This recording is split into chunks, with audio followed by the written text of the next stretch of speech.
Hello good morning बच्चों, how are you, where are you going, please listen to me carefully.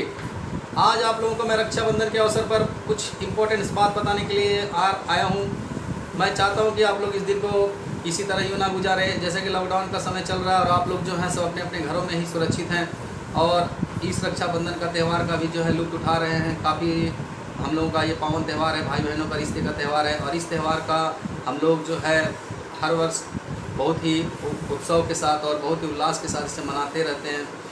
और इस वर्ष भी हम लोग अपने अपने घरों में अपने भाई बहनों के साथ संपर्क में बन करके, जो बहनें दूर हैं उनसे फ़ोन के माध्यम से या वीडियो कॉन्फ्रेंसिंग के माध्यम से हम लोग जो है जुड़े हुए हैं। मैं ये वीडियो आज आप लोगों के लिए बना करके कुछ स्पेशल टॉपिक मैथमेटिक्स का है, उसी के ऊपर मैं बात करूँगा। मैं आप लोग को सबसे पहले रक्षाबंधन का त्यौहार का धन्यवाद और शुभकामना देने के लिए बोला, ताकि आप लोग भी अपने अपने घरों में इसका उत्साह से और बहुत ही संजीदगी से मना सकें इस त्यौहार को। कोई निराश होने की आवश्यकता नहीं है, समय है, ये कट जाएगा, फिर एक नया सवेरा उगेगा ही जब हम लोग सब भली भांति फिर से एक दूसरे से मिलेंगे जुलेंगे और अपने काम को सुचारू रूप से करेंगे। जैसा कि आप जानते हैं कि ये जो त्यौहार है इसके बारे में जितनी भी प्रशंसा की जाए, भाई बहनों के बारे में जो ये अटूट संबंध का जो त्यौहार है काफ़ी रोचक है। और हम लोग संकल्प लेते ही हैं कि जब से जन्म लेते हैं तब से लेकर के मृत्यु तक अपने बहनों की ज़िंदगी की रक्षा करने का जो संकल्प रहता है वो बना रहता है। और ये जो संबंधन जो दिखता है, जो संबंध हम लोग के भारतवर्ष में, ऐसा शायद दुनिया के किसी भी कोने में नहीं दिखाई देता। मैं आज आप लोगों को इस पावन अवसर पर कुछ मैथ्स के 11 क्लास के स्टूडेंटों के लिए एक विशेष टॉपिक लेकर आया हूं जो काफ़ी इंटरेस्टिंग है, ट्रिग्नोमेट्री का। बहुत बच्चों ने मुझसे कहा कि सर आप ट्रिग्नोमेट्री पढ़ाते हैं, उसके ऊपर में जो क्वाड्रेंट के संबंधी जो बातें हैं जो आप समझाते हैं उसका एक वीडियो बना कर डाल दें ताकि जब हमें समय मिले तो हम दोबारा पुनः इसे देख कर दोबारा से समझ सकें। कहीं काफ़ी कन्फ्यूजनेबल होता है ये क्वाड्रेंट के बारे में समझना, और हम लोग बहुत भूल चूक कर जाते हैं इसमें कि कब कैसा साइन होगा और किस तरह का पुटिंग कर पाएंगे हम लोग। तो बच्चों मैं आज आप लोगों को 11th क्लास का जो इम्पोर्टेंट टॉपिक है उसमें जो क्वाड्रेंट के बारे में कि क्वाड्रेंट में कैसे एंगल्स मूव करते हैं और उसके नेचर को हम लोग समझेंगे कि जो ट्रिग्नोमेट्रिक रेशियो है किस क्वाड्रेंट में अपना क्या नेचर दिखाता है, उसका प्लस का साइन होता है या माइनस का साइन होता है, इसको समझने की कोशिश करेंगे। ये वीडियो आप लोगों को काफ़ी फ़ायदेमंद होने वाला है, आप लोग इसको ज़रूर देखिएगा। अच्छा लगे तो कमेंट कीजिएगा और नहीं भी अच्छा लगे तो भी उस पर डिसलाइक का भी कमेंट कर सकते हैं, क्योंकि मेरा ये प्रयास नया है और मैं 11th क्लास के बच्चों के लिए एक अवसर लेकर आया हूं ताकि उन लोगों को फ़ायदा हो सके। मैंने अपने चैनल के माध्यम से ऐसे बच्चों के लिए भी सुविधा कर रखी है ऑनलाइन पढ़ाई की जो पैसे ज़्यादा एफर्ट नहीं कर सकते हैं पढ़ाई के लिए और पढ़ना भी चाहते हैं। बट क्लास 10 के बाद बहुत बच्चे जो होते हैं पैसे के अभाव में साइंस फैकल्टी को छोड़ करके कॉमर्स या आर्ट्स में चले जाते हैं और वहाँ पर भी वो अपने आप को पूरी तरह से लगा नहीं पाते क्योंकि उनका ध्यान चूँकि उनका मन चूँकि साइंस की ओर होता है। तो जिन बच्चों के पास आर्थिक स्थिति कमज़ोर है, वो पैसे से मजबूत नहीं हैं और वो पढ़ना चाहते हैं साइंस फैकल्टी में मैथमेटिक्स और फिजिक्स, तो मेरा जो नंबर है उसे आप लोग नोट कर सकते हैं। मैं उसे आप लोगों को ऑनलाइन जो है बहुत ही सस्ती और बहुत ही अच्छी पढ़ाई में मुहैया करा सकता हूँ।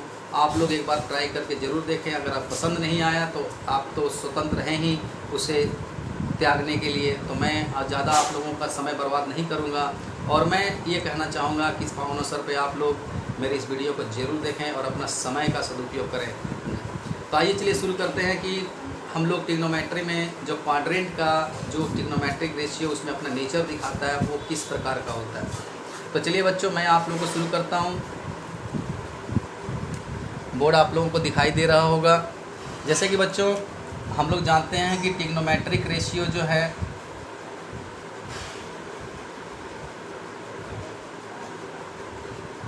ट्रिग्नोमेट्रिक रेशियोज 6 हैं हमारे पास। सबसे पहला होता है साइन, फिर होता है कोसाइन, फिर हमारा होता है टेंजेंट और फिर हम लोग जो है सेकेंड, कोसेकेंड और फाइनली हमारा जो होता है वो क्वाड्रेंट होता है।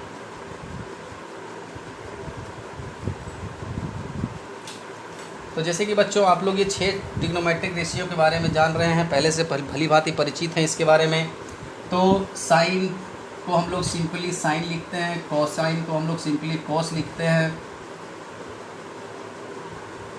और टेंजेंट को हम लोग टैन के रूप में लिखते हैं, सेकेंड को हम लोग सेक लिखते हैं, और कॉसेकेंड को हम लोग कॉसेक लिखते हैं, और कॉटजेंट को ओनली कॉट लिखते हैं। तो ये तो आप लोग भली भांति क्लास 10 में भी पढ़ चुके होंगे। हम लोग आज क्वाड्रेंट का जो चक्कर है उसके बारे में जानेंगे कि क्वाड्रेंट का क्या चक्कर है इन ट्रिग्नोमेट्रिक रेशियो के साथ। तो आप लोगों को जैसे कि बताया जाता है या बताया जाएगा या नहीं बताया गया है, तो मैं आप लोगों को बताना चाहूँगा कि जैसे हम लोगों के पास जो कार्टेशियन प्लेन है जिसमें एक्स एक्सिस होता है, वाई एक्सिस, अब अगर हम इसको सेंट्रल पॉइंट मानते हैं और यहाँ पर से अगर हम अपने पेन को अगर पॉइंटर की तरह यूज करें, तो हम लोग जब इसको इस तरह से मूव करेंगे एंटी क्लॉकवाइज, तो हमारा जो है एक एंगल का निर्माण होगा, साथ में एक सर्कल जैसा आकृति भी बन सकता है। और ये जो मूव कर रहा है हमारा जो पेन, ये एंटी क्लॉकवाइज चल रहा है। एंटी क्लॉकवाइज मतलब कि आप समझ लीजिए कि राइट से लेफ़्ट की ओर चला जाता है, तो इसको एंटी क्लॉकवाइज कहते हैं, एंटी क्लॉकवाइज। और एंटी क्लॉकवाइज में जो एंगल का जो नेचर होता है वो पॉजिटिव होता है। जैसे मान लिया जाए कि किसी इंस्टेंट अगर हम इस पोजीशन पे हों, यहाँ से उठ करके यहाँ गए हों, तो बीच का जो ये एंगल होता है इसको हम लोग कोई नाम दे सकते हैं जैसे थीटा के रूप में। तो इस थीटा का जो है वैल्यू पॉजिटिव में लिया जाएगा अगर हम लोग एंटी क्लॉकवाइज चलते हैं। अगर हम लोग क्लॉकवाइज की नेचर में चलेंगे तो यही थीटा का वैल्यू, जैसे नीचे की मान लिया जाए कि हम लोग पीछे की ओर चलते हैं, किसी इंस्टेंट कहीं रुक जाते हैं, तो यहाँ पर जो थीटा का वैल्यू होगा वो नेगेटिव के रूप में लिया जाता है। इसको हम लोग कहते हैं क्लॉकवाइज। तो आप लोगों ने एक बात तो सीख लिया कि जब हम लोग एंगल को अगर एंटी क्लॉकवाइज अगर मूव कराते हैं तो वो पॉजिटिव कहलाता है, और जब हम लोग उसको क्लॉकवाइज करवाते हैं तो वो नेगेटिव के नेचर में माना जाता है। अब आप लोगों को यहाँ पर क्या समझना है कि आखिर में एंगल जो भी बनेगा उसके बारे में हम लोग कैसे जानते हैं। जैसे कि आप लोग को पता है कि ये 90 डिग्री यहाँ से यहाँ तक होगा, तो 90 डिग्री से जितने भी छोटे एंगल्स होते हैं उन्हें हम लोग एक्यूट एंगल के नाम से जानते हैं। और 90 से जब ऊपर की ओर बढ़ जाते हैं हम लोग, अगर 90 से ऊपर की ओर जाते हैं तो उसको हम लोग ऑब्ट्यूज एंगल के नाम से जानते हैं। और जब हम लोग 180 से ऊपर की ओर जानते जाते हैं तो हम लोग उसको रिफ्लेक्स एंगल के नाम से जानते हैं। और जैसा कि आप लोगों ने पढ़ा होगा कि उसके बाद हम लोग यहाँ 360 पे आते हैं तो कंप्लीट एंगल के नाम से जाना जाता है। जब 360 पे आएंगे तो उस एंगल को हम लोग कंप्लीट एंगल के नाम से जानते हैं।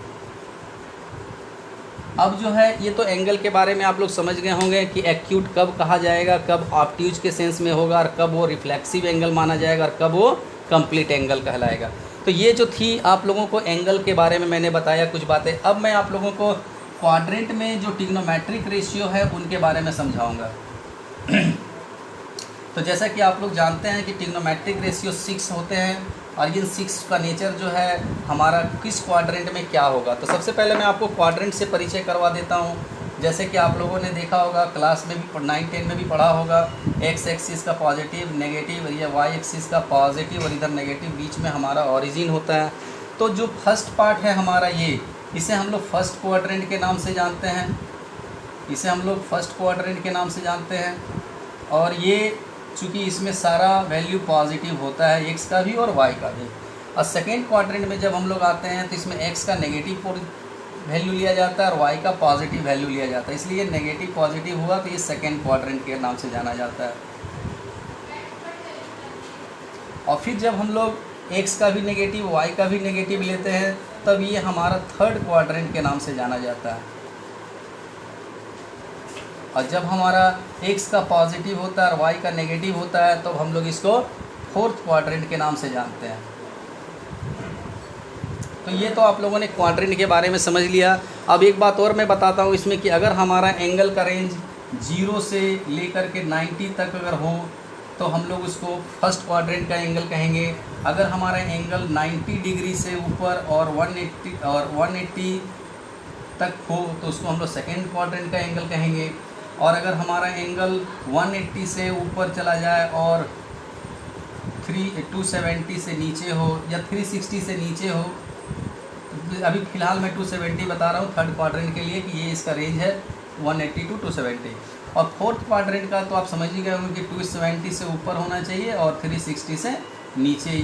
तो ये एक बार एक कंप्लीट राउंड चक्कर जिसको कह सकते हैं, कंप्लीट चक्कर में हमारा 360 तक का एंगल देखा जाता है। और अब बार बार आप इसे मूव करते रहेंगे तो एंगल का वैल्यू बढ़ता रहेगा। तो ये तो आप लोग समझ गए हो कि फर्स्ट क्वाड्रेंट में कितना रेंज रहता है एंगल का, सेकंड में क्या रेंज होता है, थर्ड में क्या रेंज होता है और ये फोर्थ में क्या होता है। लेकिन ये सिर्फ छोटे एंगलों तक हम लोग समझ सकते हैं, लेकिन इसी के बेसिस पे हम लोग जो है और ज़्यादा आगे बढ़ सकते हैं। है ना इंटरेस्टिंग बच्चों, ये समझ में भी आप लोगों को आ रहा होगा। ठीक है, मैं इसको आगे और बढ़ाता हूँ।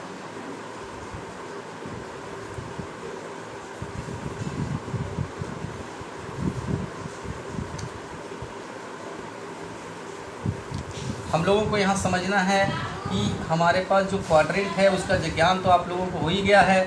अब इस पर आप लोग कुछ अपने विचार भी रख सकते हैं। जैसे कि देखिए, अगर हम लोग फर्स्ट क्वाड्रेंट की बात करें तो जितने भी ट्रिग्नोमेट्रिक रेशियो हैं 6 के 6 0 से 90 के एंगल में पॉजिटिव वैल्यू देते हैं, इसलिए हम लोग लिखते हैं ऑल पॉजिटिव। यानी कि सारे ट्रिग्नोमेट्रिक रेशियो, जितने भी ट्रिग्नोमेट्रिक रेशियो हैं सब पॉजिटिव इसमें होंगे। यानी कि जब एंगल का रेंज हमारा 0 से ऊपर हो और 90 तक हो तो हम कह सकते हैं कि ये हमारा पॉजिटिव वैल्यू देंगे। जैसे सपोज कीजिए कि साइन 30 डिग्री का वैल्यू क्या आएगा, तो जो भी आंसर आए वो पॉजिटिव आएगा। मान लीजिए कि इसका वैल्यू 1/2 होता है तो ये प्लस में आएगा। लेकिन अब हम लोग सेकेंड क्वाड्रेंट में जैसे ही घुसेंगे तो इसका मतलब है कि एंगल का रेंज 90 से ऊपर चला जाएगा। तो इसमें याद रखना है कि साइन और कॉसेक हमारा पॉजिटिव होता है और बाकी 4 जो बचेंगे वो सब नेगेटिव होंगे इसमें। अब अगर 90 से ऊपर का वैल्यू अगर लिया जाता है साइन 120 का वैल्यू, तो इसका वैल्यू पॉजिटिव ही आएगा। कोसेक का भी 120 पर वैल्यू पॉजिटिव ही आएगा। अब जो है अगर यहाँ पर बात किया जाए कि कोस 120 का वैल्यू क्या आएगा, तो जैसा कि आप देख रहे हो कि कोस है और कोस इस क्वाड्रेंट में हमारा जो है नेगेटिव होगा, क्योंकि मैंने बताया कि साइन और कोसेक को छोड़कर बाकी 4 रेशियो जो होंगे हमारे नेगेटिव वैल्यू देंगे। तो कोस 120 का जो वैल्यू होगा इस क्वाड्रेंट में नेगेटिव आएगा और उसका वैल्यू जो होगा वो तो आप लोग समझ जाएंगे कैसे निकाला जाता है, फिर भी मैं आप लोग को बता देता हूँ। इसका वैल्यू होता है -1/2। अब आप लोग यहाँ पर ये देखेंगे कि सेकेंड क्वाड्रेंट में जब हमारा एंगल था तो उसमें cos, tan, sec and cot negative answer देगा और कोसाइन और कॉसेक पॉजिटिव वैल्यू देगा। अब थर्ड क्वाड्रेंट में जब हम लोग पहुँचते हैं तो हम लोग क्या पाते हैं कि टेन और कॉट यहाँ पर पॉजिटिव आंसर देते हैं और बाकी 4 हमारा नेगेटिव आंसर देते हैं। अगर हम बात करें यहाँ पर कि साइन 210 डिग्री का वैल्यू क्या होगा, तो वो इस एंगल का इसके अंदर में होगा, क्योंकि देखिए 180 से ऊपर है और वो 270 से छोटा है। तो इसमें इसका मतलब ये हो गया कि इसका वैल्यू जो होगा इस क्वाड्रेंट में नेगेटिव आना है, क्योंकि 10 और कॉट के अलावा बाकी 4 नेगेटिव आंसर देंगे। तो यहाँ पर वैल्यू इसका -1/2 आएगा।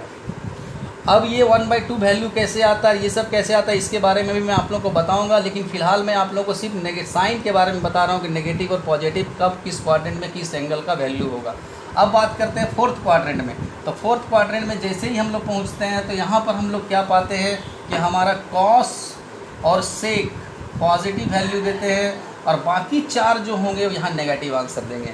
जैसे सपोज कीजिए कि अगर हमें बात करनी है कि कोस 300 डिग्री का वैल्यू क्या आएगा, तो इसका वैल्यू नो डाउट 1/2 पॉजिटिव आएगा। लेकिन अगर यहीं पर हम लोग साइन 300 की बात करें तो ये -√3/2 वैल्यू देगा।